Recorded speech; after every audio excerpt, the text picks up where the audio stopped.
Une question ce matin, que va annoncer Emmanuel Macron ce soir ? Dans une allocution prévue à 20h, le chef de l'État tentera de s'expliquer et d'apaiser la crise sociale. Après sa promulgation express de la réforme des retraites, reculant l'âge légal de départ à 64 ans. Promulgation intervenue, vous le savez, dans la nuit de vendredi à samedi, quelques heures à peine après la validation du Conseil constitutionnel. Le procédé a déclenché la colère de l'opposition et des syndicats. Hold-up démocratique pour la gauche, violent mépris se sont insurgés de leur côté Sophie Binet et Laurent Berger, leaders de la CGT et de la CFDT. Réplique d'Olivier Dussopt, il n'y a pas de mépris ni de brutalité à appliquer la loi, a rétorqué le ministre du Travail. Sur le front syndical, une nouvelle journée de manifestation est annoncée ce jeudi. Répétition générale avant un 1er mai que les syndicats espèrent inédit en termes de mobilisation. On poursuit avec la petite phrase du week-end. Nous n'avons pas à réduire les taux. Déclaration signée Christine Lagarde.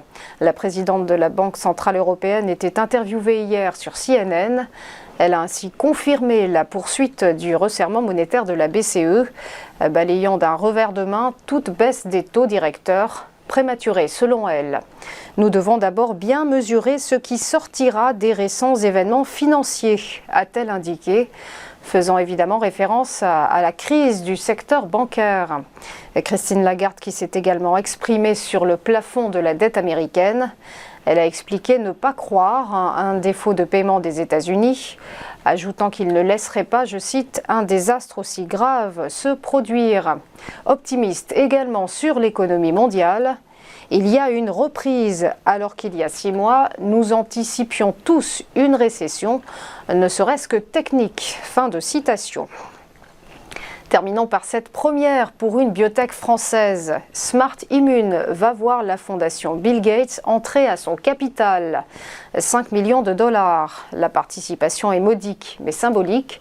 La fondation mise ainsi sur une technologie nommée Protecell, une thérapie cellulaire qui renforce le système immunitaire en accéléré. 15 années de travaux ont été nécessaires pour mener à bien cette nouvelle technologie médicale, actuellement en essai clinique sur des patients atteints de leucémie. La fondation Bill et Melinda Gates vise également un test contre le sida. L'espoir étant que les cellules immunitaires étanches au virus empêchent l'infection. Depuis sa création, Smart Immune n'a levé qu'une vingtaine de millions d'euros. Avec moins de 10% du capital, la fondation Bill Gates ne siégera pas au conseil d'administration. On en vient au point bourse et le rappel de la clôture des marchés vendredi dernier avec un CAC 40 qui poursuit son exubérante envolée avec une progression de plus 0,52%, terminant à 7519 points.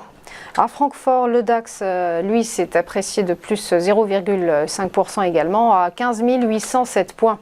Hausse plus légère pour l'indice britannique, le FTSE, qui a pris 0,36% à 7 871 points.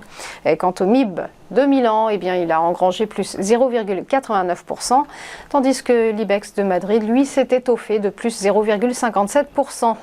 À Wall Street, du rouge en revanche, le Dow Jones s'est contracté de moins 0,42%, le S&P 500 a reculé de moins 0,21% et le Nasdaq Composite s'est replié de moins 0,35%.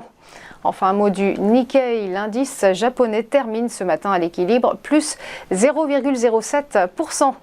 Voilà pour les news, on va marquer une première pause et on va se retrouver juste après pour ChronoCAC.